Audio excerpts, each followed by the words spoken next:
Walk through any major city built before 1920 and look down. Those half-buried windows behind iron grates, glass blocks embedded in sidewalks, basement doorways accessed by descending concrete stairs.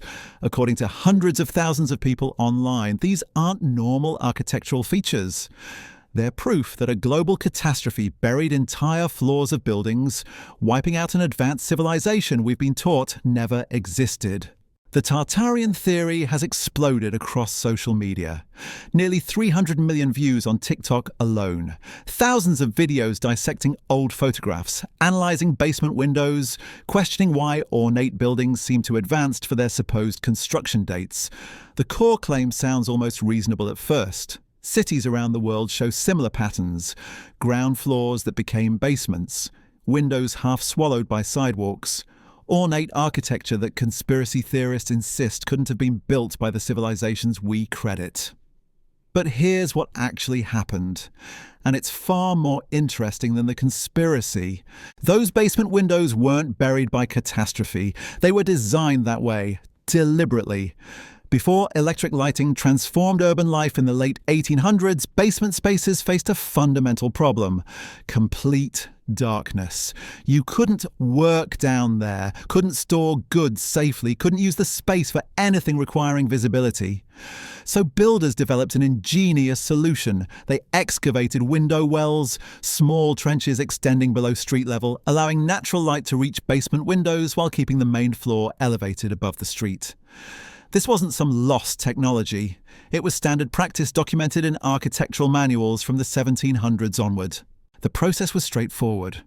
When constructing a building, workers would dig down roughly a quarter floor below the planned street level. The excavated soil got thrown forward, naturally raising the roadway in front of the structure. This created the half-sunk basement, with windows positioned to catch daylight but not provide a view, just illumination. The street rose. The basement stayed put. No mud flood required. Cities kept detailed records of this: construction permits, building plans, architectural drawings showing precise window well dimensions. These weren't secret techniques. They were practical solutions to everyday problems, refined over generations of urban development. But the street-level changes went far beyond intentional design. Something else was happening simultaneously, something that transformed cities in ways their original builders never anticipated. Garbage, debris, construction waste, the simple accumulation of human activity. Think about how cities functioned before modern sanitation. People brought food in constantly, massive quantities of provisions flowing into urban centres to feed growing populations. But the waste didn't leave. It got dumped, thrown into streets, piled in alleys, packed into empty lots, layer after layer, year after year, decade after decade. The city literally rose on its own refuse. This process wasn't unique to one location. It happened everywhere. Humans built dense settlements. Archaeological digs consistently show this stratification. Cities ascending on their own debris. Streets climbing higher while building foundations stayed fixed at their original elevation. What started as ground floors gradually became basements, simply because the world around them grew upward. And then cities started doing it intentionally. Not everywhere at once, but in response to specific crises that forced dramatic action.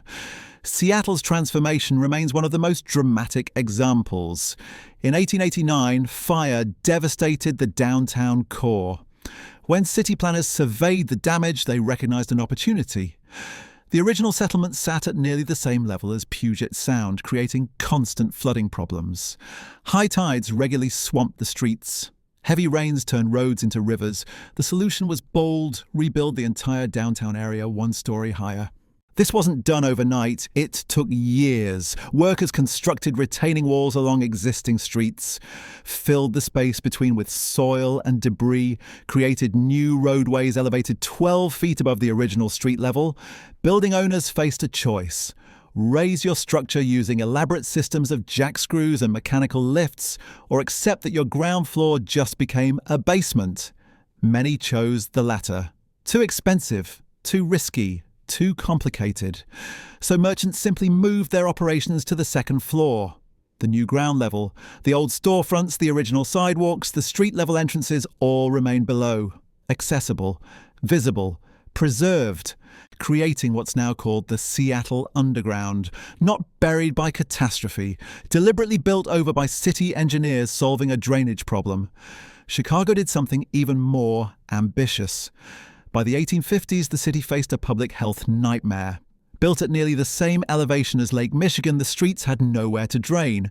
Rain created stagnant pools, sewage mixed with drinking water, cholera outbreaks killed hundreds, typhoid fever spread rapidly. The solution required rethinking the entire urban landscape. Starting in 1855, Chicago began raising its streets, not by a few inches, by 4 to 14 feet throughout the downtown area. This was civil engineering on a scale rarely attempted. Workers built retaining walls, filled streets with dirt and debris, installed new sewer systems beneath the elevated roadways. Buildings that couldn't be raised now sat in depressions, their ground floors transformed into below-grade basements. You can still see the evidence today. Neighborhoods like Bridgeport, where residents joke about the name because you literally cross bridges to reach front doors. Houses on 19th Street with drawbridge-like concrete slabs leading to entrances now 10 feet below street level. These aren't anomalies, they're physical records of intentional infrastructure projects, documented in city archives, photographed during construction, explained in contemporary newspaper accounts. But if the explanation is this straightforward, why do hundreds of thousands of people believe something else happened? Why does the Tartarian theory persist despite overwhelming evidence to the contrary? Because the theory offers something powerful. Certainty. In a world where city planning documents read like bureaucratic poetry and architectural history gets taught in specialized graduate programs, the Tartarian narrative provides clarity. One catastrophic event, one lost civilization, one grand cover-up. Simple, clean, emotionally satisfying, and it taps into something deeper.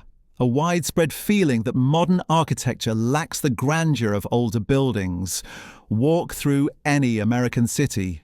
The ornate stone facades of 19th century banks and courthouses stand in stark contrast to the glass boxes erected in the last 50 years.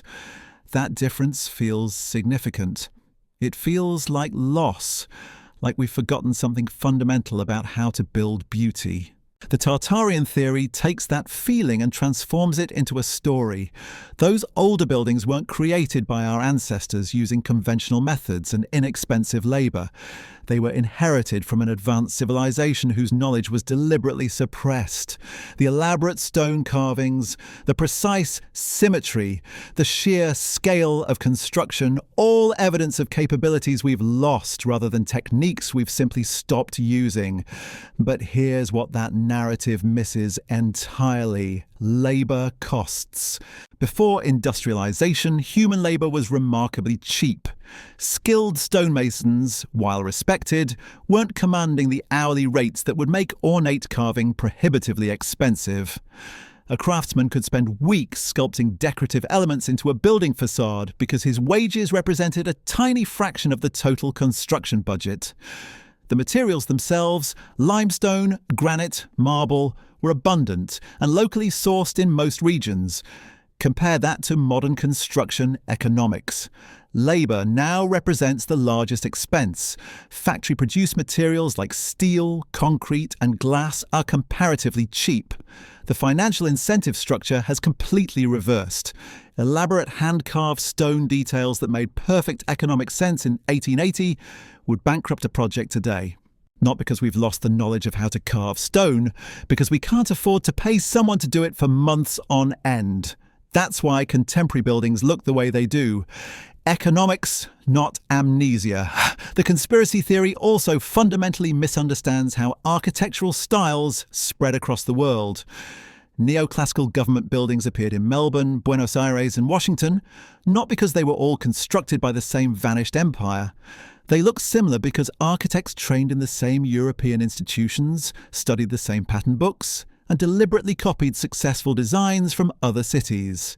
This wasn't mysterious. It was explicitly intentional. A city commissioning a new courthouse in 1890 would send representatives to visit recently completed courthouses in other regions. They'd review architectural journals, hire architects who'd studied in Paris or London.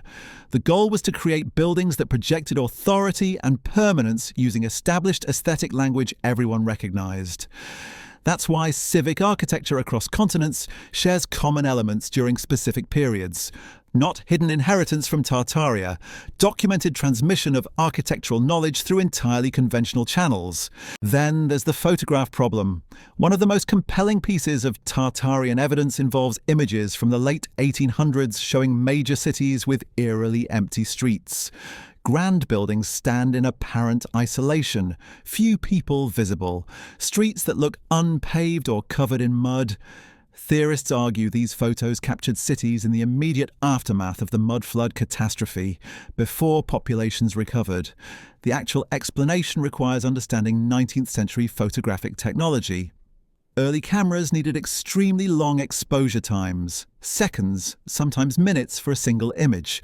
Anything moving during that exposure would appear as a blur or not register at all. Photographers specifically chose times of day with minimal traffic. Early morning, late evening, moments when streets naturally emptied. They also rarely photographed construction in progress, the chaos of active building sites, scaffolding, workers, equipment, made for poor images. Buildings were typically documented only after completion, when they could be framed cleanly against empty streets. Not because construction never happened, because it wasn't aesthetically desirable to photograph. And those muddy-looking streets? Many cities didn't pave roads until well into the 1900s. Dirt thoroughfares were standard. Rain created mud. Dry weather created dust. The photographic evidence that theorists interpret as proof of catastrophic mud flooding actually just shows normal unpaved urban streets in various weather conditions. Strip away the dramatic narrative, and you're left with mundane historical reality. Cities that raise their street levels for practical reasons, architectural styles that spread through documented professional networks, photographs that reflect technological limitations rather than post-apocalyptic conditions, building techniques that made economic sense given period-specific labour costs. None of this is hidden. City archives contain detailed records of street-raising projects. Construction contracts survive.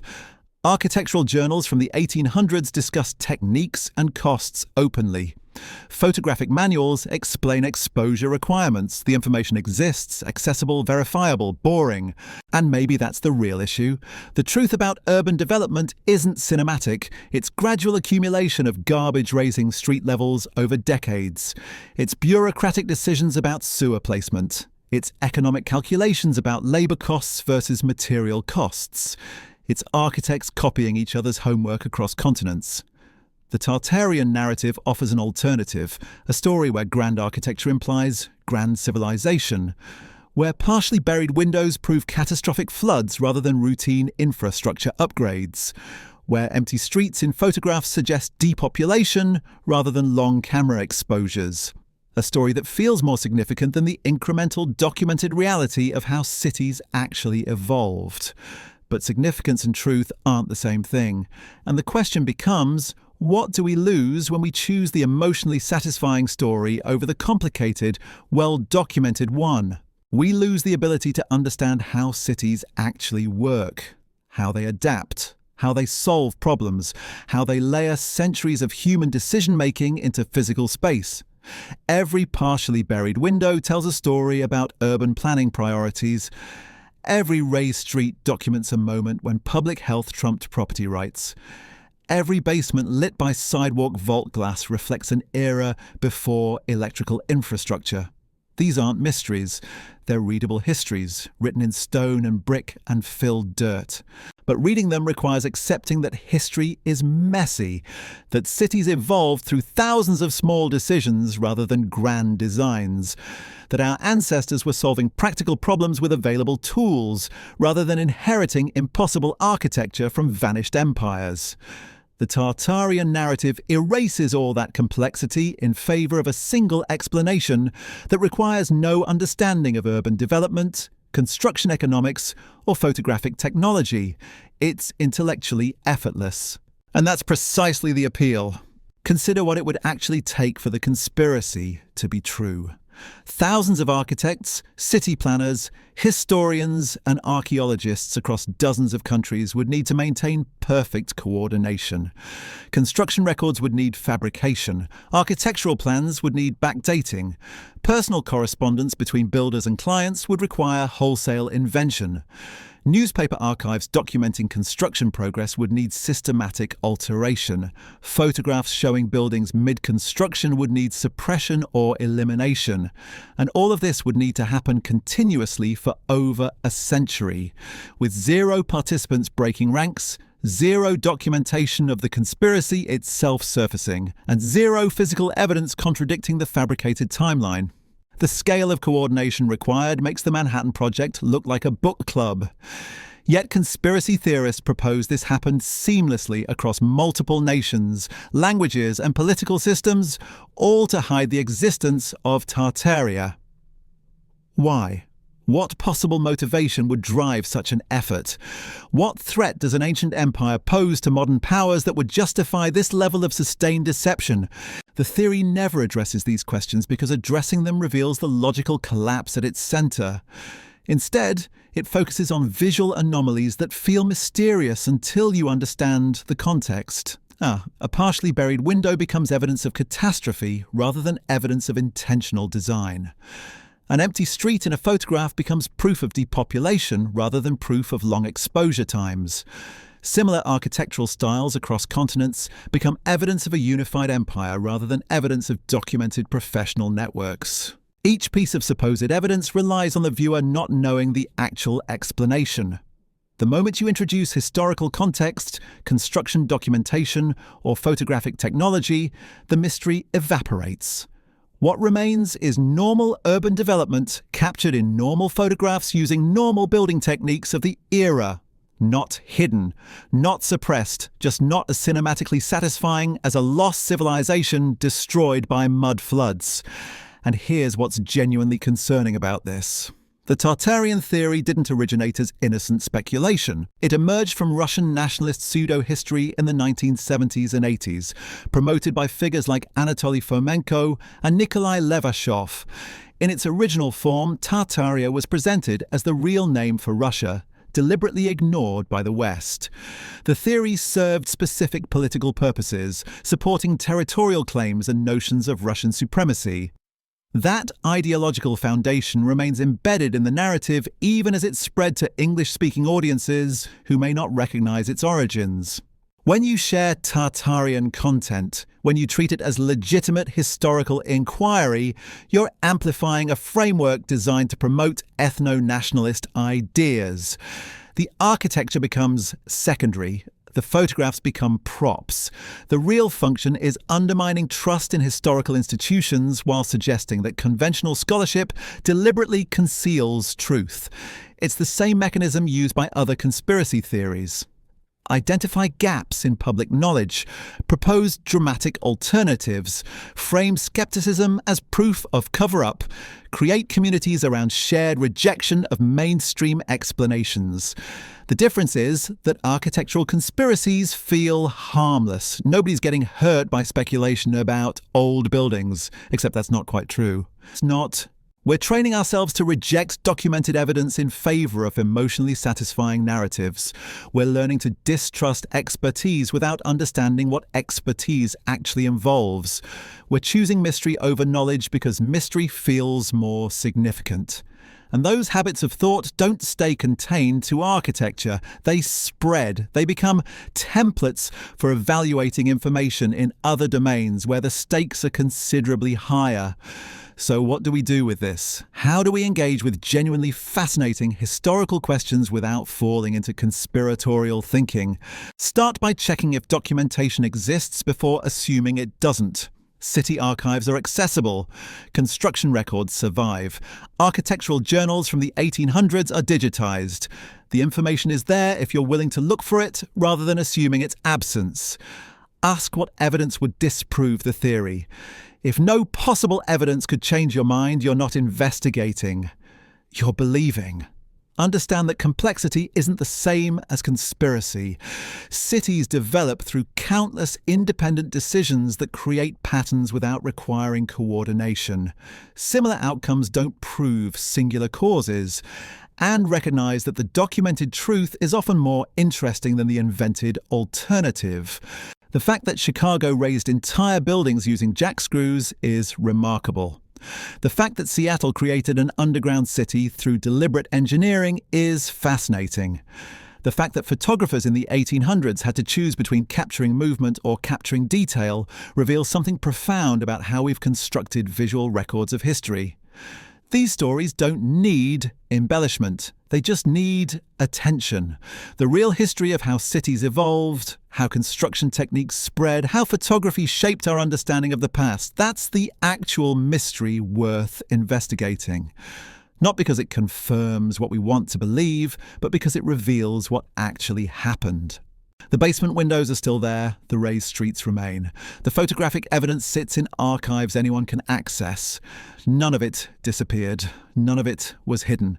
We just stopped asking boring questions about drainage systems and started asking dramatic questions about lost empires. And maybe that reveals something uncomfortable about how we approach information now. We've become so accustomed to hidden truths and suppressed knowledge that we've forgotten most of history isn't hidden at all. It's just not packaged as mystery. The documentation exists. The construction records survive. The architectural journals explain their techniques openly. The city planning documents detail exactly why streets were raised and when and how much it cost. The choice isn't between accepting official narratives or discovering hidden truths. It's between doing the work to understand documented reality or accepting simplified stories that feel more significant than they actually are. Those half-buried windows aren't keeping secrets. They're displaying them, right there on the sidewalk, visible to anyone willing to look at what's actually there instead of what they want to see.